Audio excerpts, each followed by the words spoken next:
Good morning, everybody. This is Rare Elvis Photos, back with another episode of Are You Lonesome Tonight? Mention that, hey, I've got another channel called Elvis and the Legends. I'll put a link in the description. It's where I sing a lot of the Elvis songs. Most of y'all know I'm a country music singer, or have been in my life. If you've been watching the Dairy Matera conversations with me, I did tell a story about how I had an opportunity to sing with the Jordanaires back in the day, if I would have won a contest, and I got into the finals doing Elvis songs. I did Heartbreak Hotel. I did, if I remember correctly, How Great Thou Art, and some other song. Maybe it might have just been two. And then in the finals, I was against a guy named Dwayne Adams, who was an amazing singer, an amazing Elvis singer. He really was. I don't know if I would have beat him. He used to always sing You Gave Me a Mountain. That was his song. Oh, I sang American Trilogy was one of the other ones. Got into the finals. And then I thought, do I want to be known as an Elvis imitator? And I didn't. You know, I'm a country music singer-songwriter. You know, trumpet player, guitarist. I mean, I play everything. And I thought, you know, if I get pigeonholed into one thing, you know, and I don't look like Elvis. I mean, Elvis was Elvis. So I decided to throw the contest in a way. I sang a George Strait song for the final. You know, baby, write this down. Take a little note. It's a song I sang, or something like that. It was a George Strait song. And of course I didn't win. The judges were like, afterwards, they're like, why'd you sing a George Strait song? I said, I didn't want to win, you know. It'd have been close. I really think Dwayne would have beat me. And I can't find anything about Dwayne Adams on the internet, but he was an amazing singer. And he sang You Gave Me a Mountain. Gosh, one of my favorite. I mean, Elvis was the best there ever was. But for Elvis imitators, this guy was wonderful. He was wonderful. And that song was great that he sang. Anyhow, also, sadly, if you haven't been following every single video, we did finish Elvis and Kathy. And all of the episodes are on the podcast or playlist. Whichever one you choose to click on. Just have to click on Rare Elvis Photos. And you will see all the videos. I'm going to probably do a wrap-up video. Maybe two of them on the book, to talk about some certain sections that are in there. And when I say shocking stuff, you know, the idea that Elvis knew he was dying, you know, we've heard it here and there, but the fact that Kathy said that they were members of the bodyguard that weren't willing to help Elvis when he collapsed. That sort of shocking stuff. Love to find out who was assigned to the security detail in Baltimore, Maryland. And so that's what I really want to have some follow-ups on, to read those sections, to do some research beforehand on this side, as well as ask you to do some research. And then we'll go from there, right? So I want to say thank you to, just got a super thanks that came through from Erozco 2720. I guess it's at EOROZCO 2720. Thank you for that $9.99 super thanks. I appreciate that. Rock and Roller Girl 85, new $5 super thanks. Defending Elvis Presley, Louis. Laura DeBellis 2988. Also, so thank you so much, Swan Doll. EP Fan Forever, Chanel Falcoa, Sue Diva, Stephanie Foley, Diane Holmes, Tamine at 356, Tim Redden, Ruby Eans, Stacy Hastert. So thank you, Leslie Robinson. Some of these pop in after the fact, and I'm not aware of it, so I've got to kind of read them afterwards. And then we have some new members as well. I just want to give a shout out, and then we're going to get to reading Are You Lonesome Tonight and continue that story. The new members are Anita Simon. Hey, welcome, Anita. And by the way, if you have, you know, like when you join and become a member, I think you got to click join on the computer. I mean, if you got a page that you're going to build out in tribute to Elvis or what, I'll subscribe to you. Like I've subscribed to all these members, and I do try to subscribe to some of y'all that I think might have some content. Janice Taylor, Diane Holmes, thank you for joining. Joe Pug, Janet KS, and of course, longtime members Connie Thomas and Faith Lloyd. So I wanted to let you know I appreciate you very much. I hope y'all having a wonderful Sunday morning. You may be at church. You may have came back from church. You may be going to church later, and you might not go to church, you know. But it's a beautiful morning in Tennessee. And my sweetie and I went out and got some coffee like we always do on the weekends. Kind of a kind of a that's like a date, like a morning date. We go every Saturday and Sunday. I mean, we both work Monday through Friday, and it's our time just to go out and do something together. And we had a nice dinner last night. It's very important for when you have somebody that's around you that you love, that you guys have those moments. They don't have to be super special. They're just moments. And for those of you that don't have anybody, I'm sure, first off, you can make a new friend. You can make another love in your life if you needed to. Old friends. Pick up the phone, call somebody. Don't be alone. Or come on the channel and be with me. I think that's one of the wonderful things about the internet, is that you can have some connections with people that are real. Now, they're not as lasting, in my opinion, as if you find somebody that you can hold their hand and go do some things with, or old friends that you reach out to and reconnect. Very important, okay, for everybody's mental health in this world. Okay, so it doesn't really have a chapter, by the way. We just finished talking about the Elvis Goulet incident where Lucy had said that, and that's something that I don't know whether she was joking or not, but that's something that could potentially be fact-checked, right? In the last episode, this is what she said. Elvis was teasing Lucy, by the way. He said, I met a girl once who danced just like you. She even looked like you. The glint in his eyes meant he was up to something. Who? You wouldn't know her, just a girl. Who? Tell me. Nobody special. Who, Elvis? Just a girl. I believe her name was Ann something. Yeah, Anna Maria, Ann Mary, no, Ann Margaret. You're silly, I said, hitting him with a pillow. She doesn't look anything like me. I heard you dated her, did you? No, not really. We were just friends. I had one for him. I'd had a particular performer while working. Oh, so she did meet a particular performer while working for the Cabana Hotel in 1963. He gave me tickets to his show, and I took Debbie backstage to meet him. It's Robert Goulet. That's what that section was. And she said, well, there was a guy I met once who had a voice a lot like yours and sang nice songs. He wasn't bad looking either. Who? Elvis said, getting serious, as I knew he would. Oh, it's not important. Yeah, it is. Who? Well, you wouldn't know him. He's French and very handsome. Who? Well, Robert Goulet. He played Lancelot on Broadway. Elvis snapped straight up from the bed. He got really angry and began grilling me about where I'd met Mr. Goulet. I don't look like him. Oh, you look better, actually. I don't sound like him, do I? No, but he does have a good voice. No, that's not what Elvis wanted to hear. His anger was building, so I took the offensive. Well, did you know Anne Margaret well? Well, forget about that, he said. He began brooding. So that's the section. So 1963, Cabana Hotel, he met, and I don't know whether it had to be performing in Texas somewhere, Dallas probably, or maybe at the Cabana Hotel. Robert Goulet, maybe I'll look up and see if he performed to see whether it matches up. So, all right, so let's get back to where we left off, okay? I just wanted to give you a brief little synopsis of where we were. The next morning, I was back in Dallas with no answers and more worries. It was apparent no one was helping Elvis.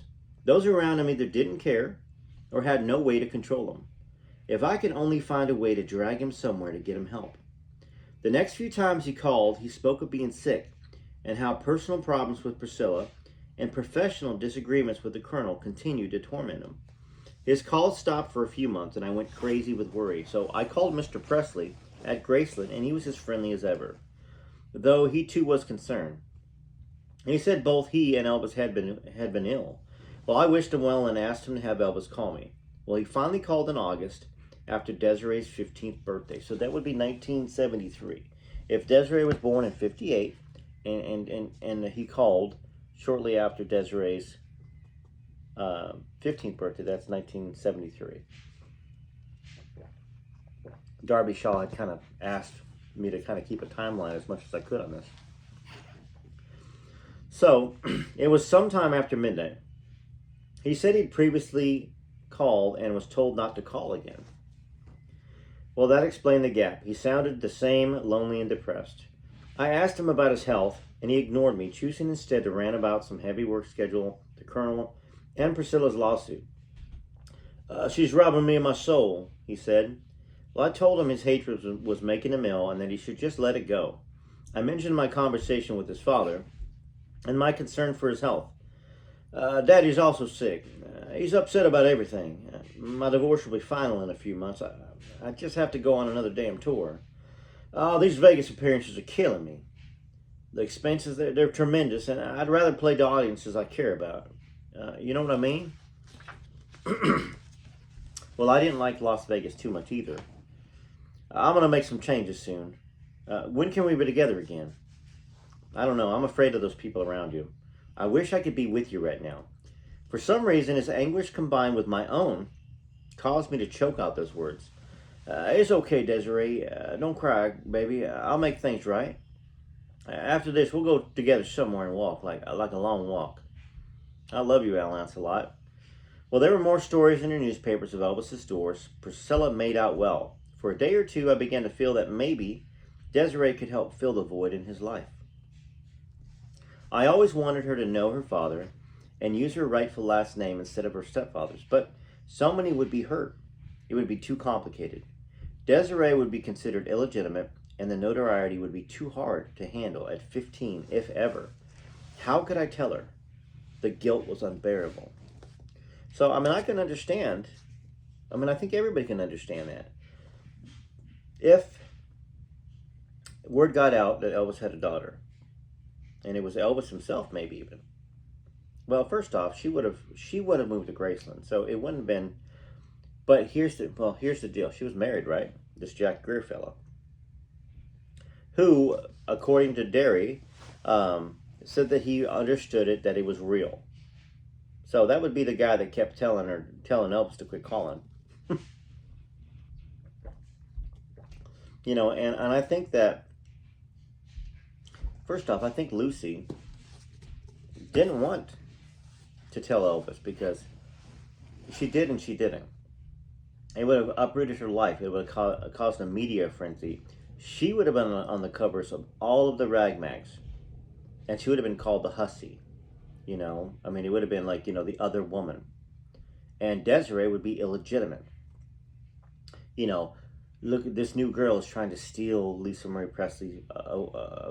away from Lisa Marie Presley. That sort of a thing, right? So I think we can all see why maybe she didn't tell him.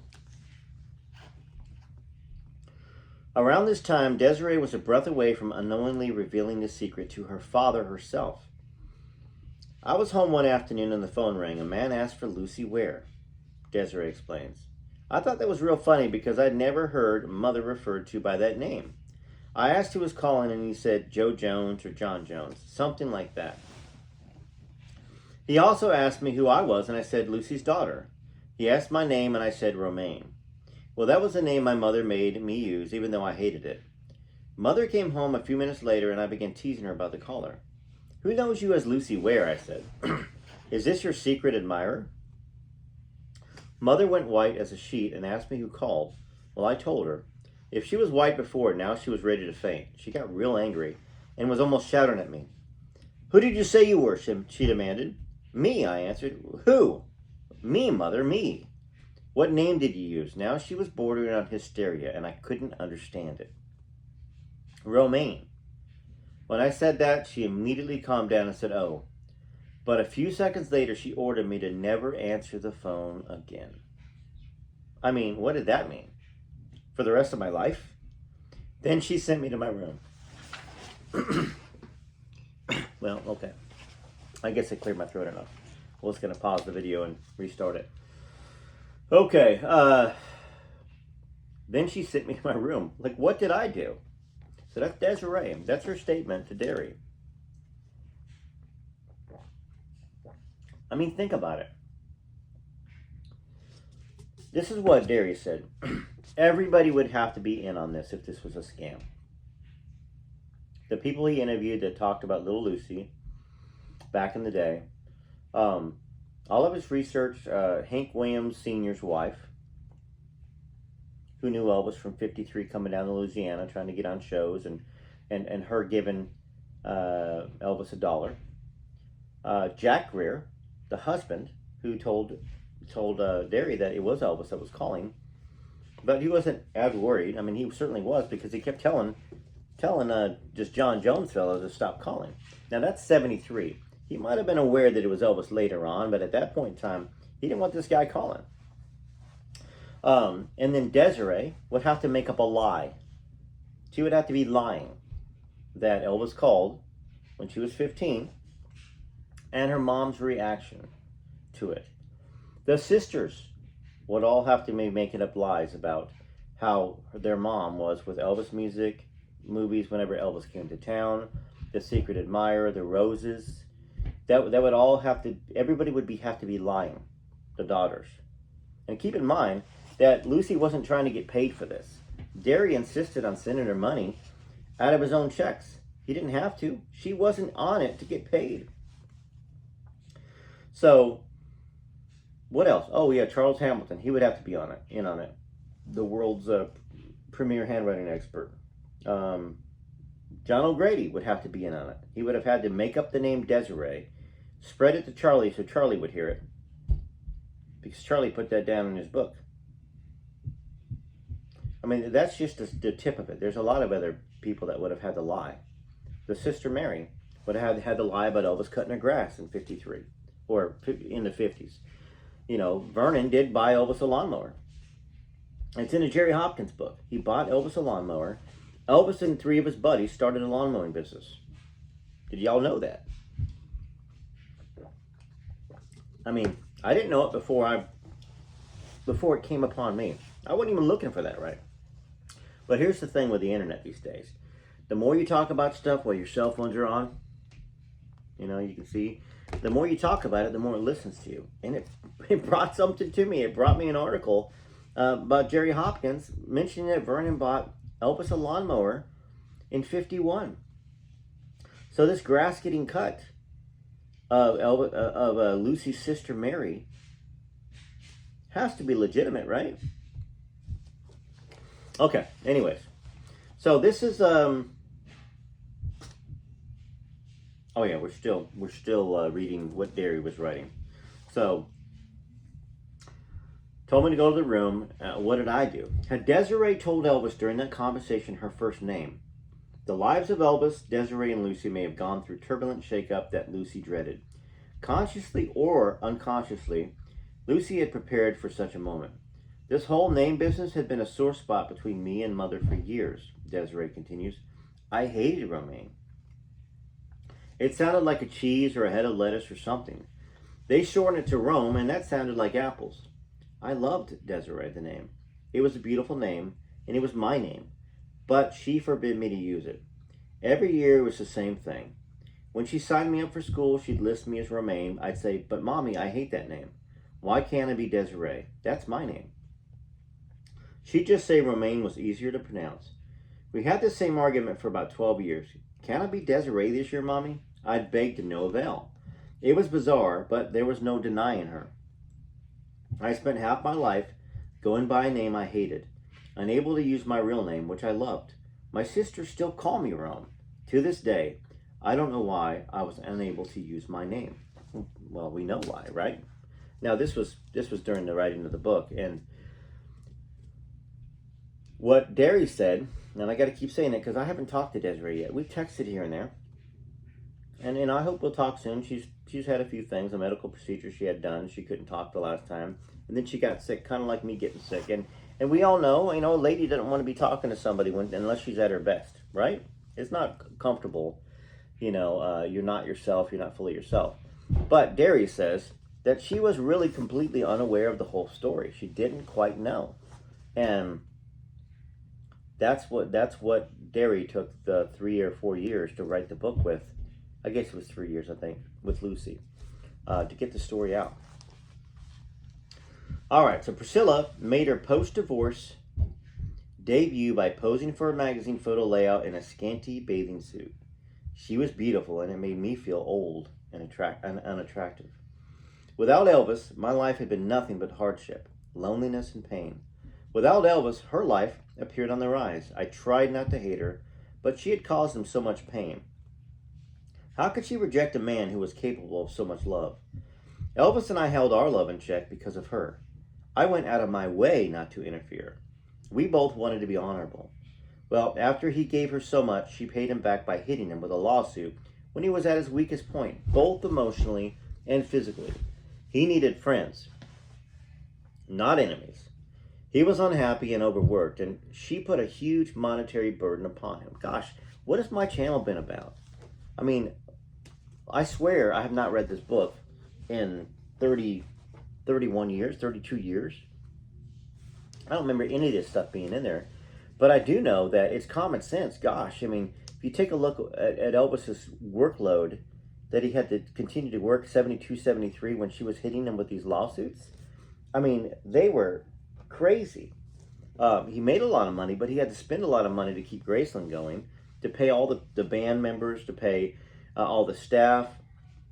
And half of it got taken up by Colonel Parker by this time. It was not always 50%. I'm going to say that as many times as I can. Colonel Parker got 25% of Elvis's pay all the way up until about 67 when he hit his head. They burned Larry's books. And Parker made him sign a new contract for 50%.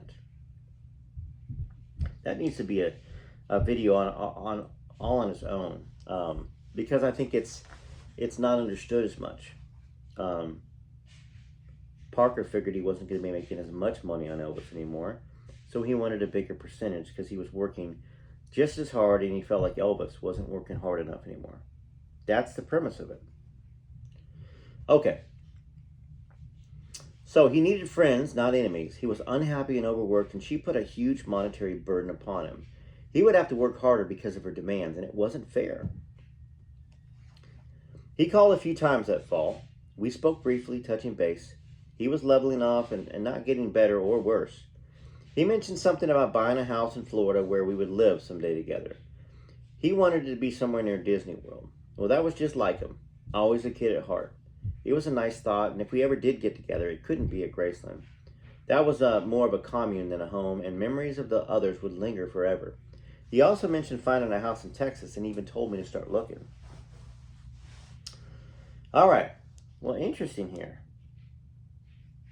Before I read this part of what Desiree said, the whole Disney World speaks to me, right? Because he would rent out Liberty Land for Lisa, right? So it makes sense that he would want to go to a place that would have an amusement park that he could rent out for his friends, himself, and for Lisa, right? All right, so Desiree did some research. Elvis did attempt to purchase a home near Disney World at this time. He made overtures to buy a palatial, 7-level coquina stone mansion on Sequoia Circle in the Pine Lakes Estates development of St. Cloud, Florida, a bedroom community about 10 miles south of Disney World and 25 miles south of Orlando. The house was built by housing contractor Tommy Tompkins and was used as his personal residence until he decided to sell it. Tompkins said he was contacted in late 1973 by an associate of Elvis's who said the purchase was contingent on acquiring a permit to build a private movie theater on the 1-acre compound. Tompkins was unable to get proper zoning approval, and that ended the deal. Although Tompkins says Elvis never stayed in the house and probably never even saw it, that hasn't stopped the place from achieving near shrine status among the locals. Neighbors insist that Elvis spent at least one night there, and area newspapers have printed stories about the house the king almost made his palace. The current owners, Ray and Barbara Brown, say frequently people drive by and take pictures. Mrs. Brown walked me through the sprawling interior. Upstairs, she pointed to an immaculate bed and the guest room and said, "That's the bed he slept in, or at least that's what everyone says." Did y'all know that? I did not know that, and I would be highly surprised if any or many of y'all know that. I want to hear it in the comments. You know, when you leave your comment, did you know that Elvis was going to buy a house in Florida? And what do you think about that? Does that dictate the potential truth of what Lucy told? Because Lucy told Desiree this. Desiree went and researched it, right? I'm guessing. I mean, once again, that's something I guess I have to bring up to Desiree. I could be completely wrong on that. Maybe it's in a biography somewhere that was out before this book, and maybe Desiree saw it, researched it, and matched it up to what Lucy's story was. But Lucy would have had to tell Desiree or write about it And then Derry would have been, okay, well, I need to find out. Did Elvis ever try to buy a house in Florida? Like Lucy told Derry that Elvis said he wanted to do. Elvis did have some fond memories, I think, of Florida because he played a lot of shows early in the 50s there. All right. Well, let me take a look at where we're at. This may be a good stopping point. Till tomorrow, of course, right? Let me take a look. It is not a good stopping point. I got some more to read here. For some reason, I thought I was reading longer, but that's... I always promise to read y'all, if I can, about 30 minutes. It's a good enough time to digest these books. Maybe not too terribly long and not too short. Whenever I do a shorter reading, I get some comments that say, gosh, I wish you would have read more. All right, so page 229 in this hardback is where I'm at. Elvis called on Christmas Eve. I was busy baking cookies. The tradition in our home is to give something of your own labor. Well, Elvis gave me his present, a much better mood. He wished me a Merry Christmas, and we talked about how we were never together for the holidays. Baby, I'm alone, and you are at the same time, he said. You've been on my mind so much. I dreamed of you last night. It seemed real. We were back in Memphis a long time ago. I've got a heavy schedule coming up. I'm torn practically the whole year, but maybe I can see you somewhere. Well, how are you feeling? Better. I'm not taking as much medication. Is that woman still with you? That woman being Linda Thompson, right? Lucy, honey, you know why she's here. I don't love her. Until you and I can make it together, nothing will happen. This way the guys go their way and leave me alone. I hate their fighting and womanizing. Lucy says, I wasn't naive, just trusting. Something came to mind that I'd heard a long time ago. The cause of all sin in love is frustration and neglect. I didn't mind Linda being there if it helped Elvis, especially if he was ill. Loving someone is wanting the best for them. It also helped ease my own guilt of being unable to sever my marriage without hurting the children. If I couldn't be there with him, then I had no right to complain where he had someone else. So, y'all know, for the most part, I've always been very defensive of Linda. I think most of us are. Do we know exactly what their relationship was? I mean, Kathy said it herself that Linda would go on dates with Elvis and other women. Kathy Westmoreland and Elvis and Kathy. I got an email that says Linda will never put the truth out there. And I was like, well, what do you mean? And they were like, they were never intimate. Then you got this book, Are You Lonesome Tonight, that says Elvis claimed that Linda was just basically a nurse. Linda herself said that she had to take care of Elvis, that she babied him, that she had to pull food out of his mouth, and that she was responsible for saving his life 3 or 4 times. All of those things match up. To me, do I care whether Elvis and Linda, made love once, 30 times, 0 times, 80 times, 2 times, 5 times, 10 times? To me, it doesn't diminish her relationship with Elvis. And do I think that she would say that she never did anything with Elvis? No. I don't think she would. Why would she not say it, that she didn't do anything? Well, it would, in a sense, diminish. Once again, there's always been a lot of rumors out there, right? Rumors about Elvis, he was impotent, or rumors about Elvis that he was, interested in men instead of women. Anything that you give the press or the people that want to write bad stuff, and in on. For instance, I was with Elvis for 4 years and we never made love. And I didn't see him make love to anybody. That wouldn't be a good thing. Instead, what she said is that they were together for the first year. And she knows that Elvis could be faithful because he wasn't with anybody else during that first year. I think that she also, I haven't read her book, but I know I've heard some things, that she was a virgin and he waited. He didn't rush things. He didn't want to rush things. None of that stuff matters to me, right? I'm just reading what this book has been saying, what some people have sent me. The idea that in Elvis and Kathy, the other book we've been reading, that Linda didn't seem to have a problem with Elvis being with other women. Usually a woman that has been intimate with somebody has a problem. I mean, I know I'm getting really controversial in this, but to me, truly, it doesn't matter whether they made love 190 times, 0 times, 1 time, 7 times, 50 times. Linda stayed with Elvis, you know, in my opinion. Some people think she stayed with him for the money, for the credit card, for the unlimited spending. I think she stayed with Elvis, I think, because she loved him. And she cared for him, and she tried to take care of him. And that's why a lot of people have issues with Ginger, because they feel like if Linda was there, or some people say Mindy Miller. If Mindy Miller was there, Mindy was somebody else that a lot of people have a lot of respect for, that I've talked to her a few times, and we might do a video sometime, and let her know that that you'd like to see her on this channel. You know, Mindy cared about Elvis's spiritual side. Okay. So, sorry. Back to the book. I'm gonna back it up one paragraph. Is that woman still with you? Lucy, honey, you know why she's here. I don't love her. Until you and I can make it together, nothing will happen.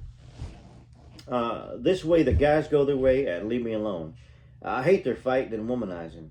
Well, I wasn't naive, just trusting. Something came to mind I'd heard a long time ago. The cause of all sin in love is frustration and neglect. Well, I didn't mind Linda being there if it helped Elvis, especially if he was ill. Loving someone is wanting the best for them. It also helped ease my own guilt of being unable to sever my marriage without hurting the children. If I couldn't be there with him, then I had no right to complain when he had someone else. Well, things worsened at home.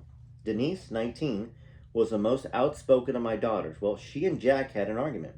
He told her to shut up, and she responded that she hated him and wished that he had never came into our lives. Denise disappeared the next day. She didn't even leave word. My other daughters told me, Mommy, Denise left and isn't coming back. Well, she did return a few days later, but the atmosphere remained tense. A letter from Elvis arrived the day before New Year's. On a piece of typing paper, he'd scribbled a poem dedicated to me. That certainly was unusual. The poem was a touching statement of what our love meant to him. It was so beautiful. There was also a check for $2,000, which he told me to use to get a small gift, but that meant nothing compared to the poem. Okay, so I'm going to read what Desiree wrote here, and then we're going to wrap it up. How to get a drink of coffee. All right. Elvis wrote a simple and moving 9-line poem to his Desiree, calling her his greatest treasure. Although Lucy wanted to include the poem in this book, the Presley estate, which controls the Elvis letters and copyrights, refused to grant the necessary permission. I'm going to follow up at the end of this with some information I found out.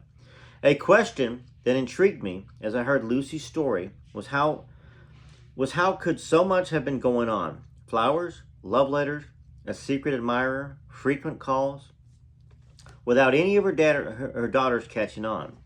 Meeting and interviewing the young women provided to be revealing.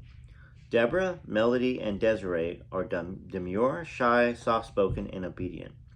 As children or adults, they neither would challenge their mother nor force her into any painful conversations. Denise was made from a different mold. A lovely blonde who studied psychology in college, she is the antithesis of her sisters. Direct, no nonsense, and frequently disobedient, she was the last daughter with whom I spoke. She was also the most difficult to interview, remaining loyal to her mother until assured by Lucy that he was all right to talk.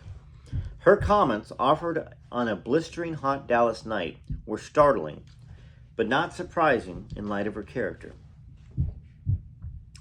Can't wait to read this. I don't know what I was going to say. But y'all have been asking about Desiree's sisters. So this is a good thing that we've got this in here, right? Denise said, I knew Mother was having an affair, and I knew it was with Elvis. It started in the late 60s, or more accurately, started up again because it was a continuation of something that had gone on years before. She didn't tell me, not until much later, but I mean, it was obvious. He called her right at the house. There was no running off to a phone booth or anything. Mother received many calls. But I learned to detect which one was Elvis. She talked differently with him, sweeter, more romantic. She was, in love. She glowed when he called. You had to be blind not to see it. She called him by an endearing nickname, Lancelot. That meant it was Elvis sending the flowers too, because they were usually signed Lancelot. Sometimes after he called, she would be so elated she would talk to me about it.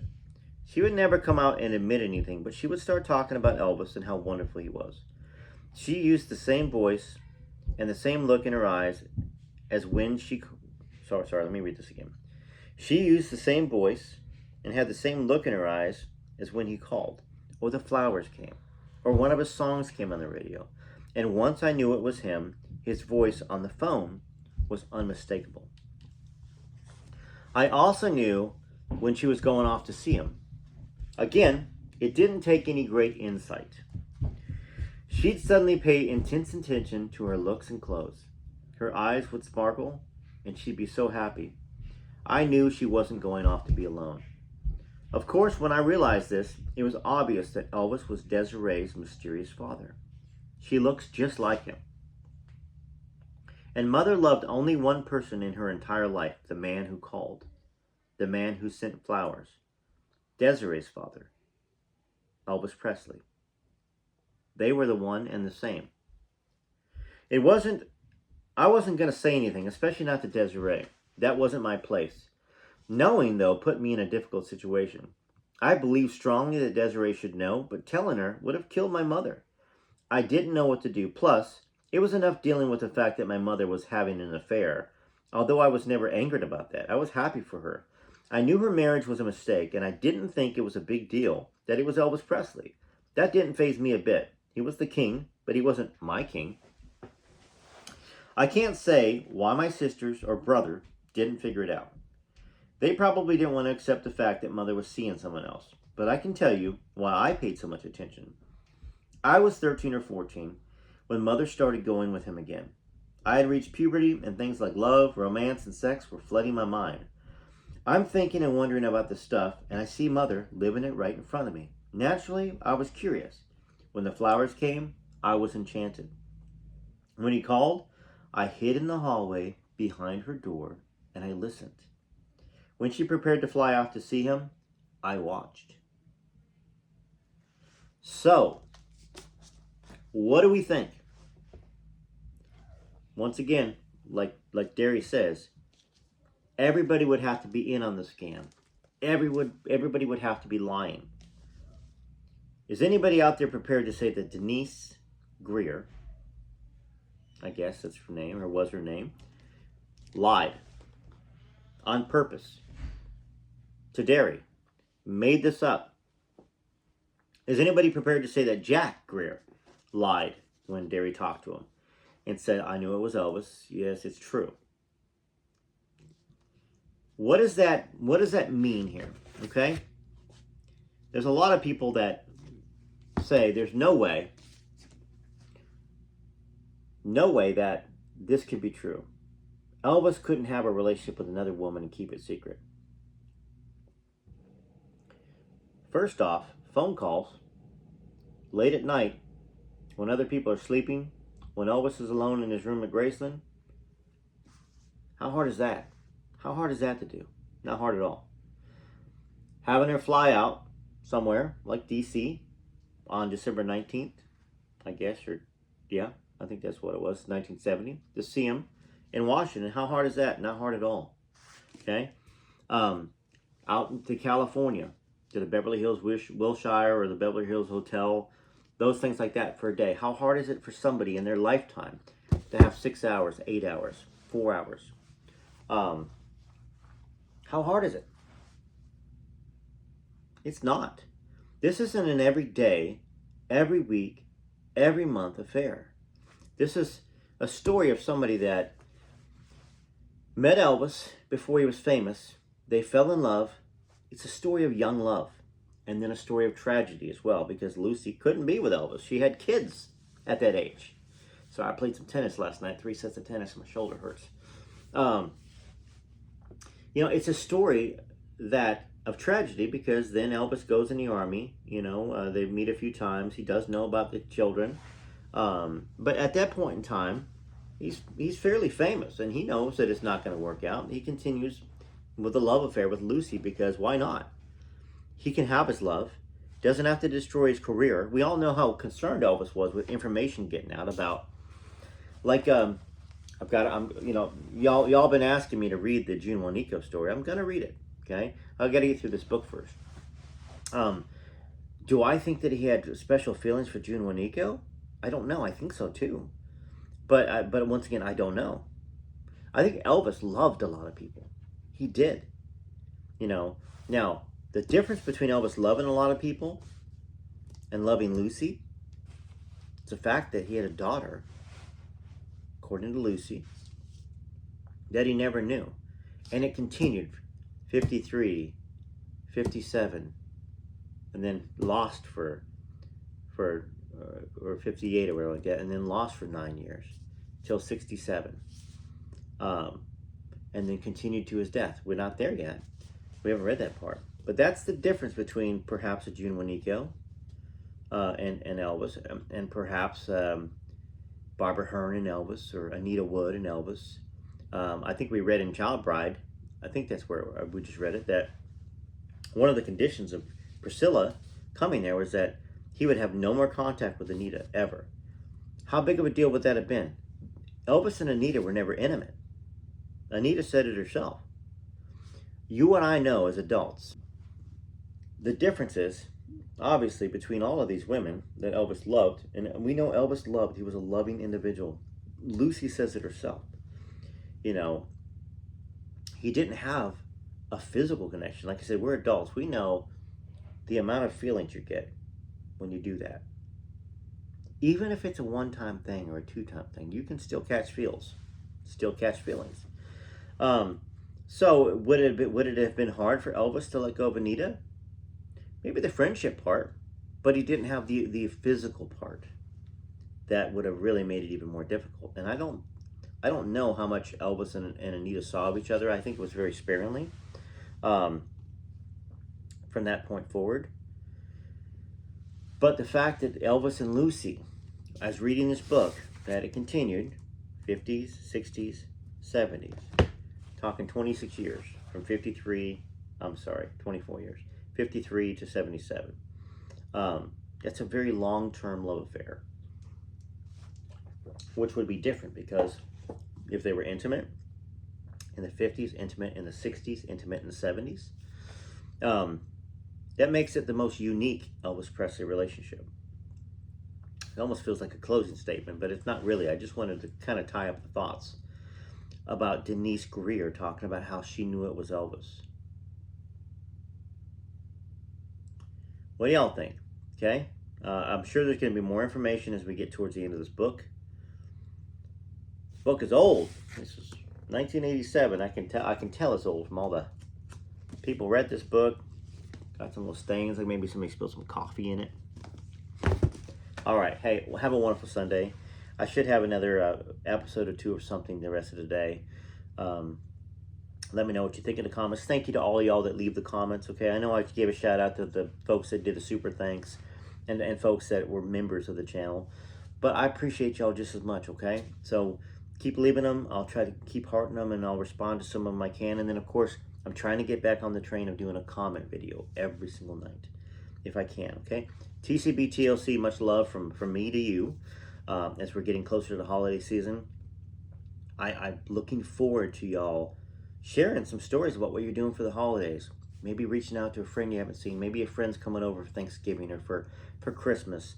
Now, I always try to invite people in my life to our family Thanksgivings and our family Christmases, even if they're not blood, because it's important. It's important for those that don't have that to go to, that you share that with them so they can have a family outside of their family. Or if they don't have family anymore, they don't live near their family, they can have a family experience. All right, Rare Photos, TCB, TLC.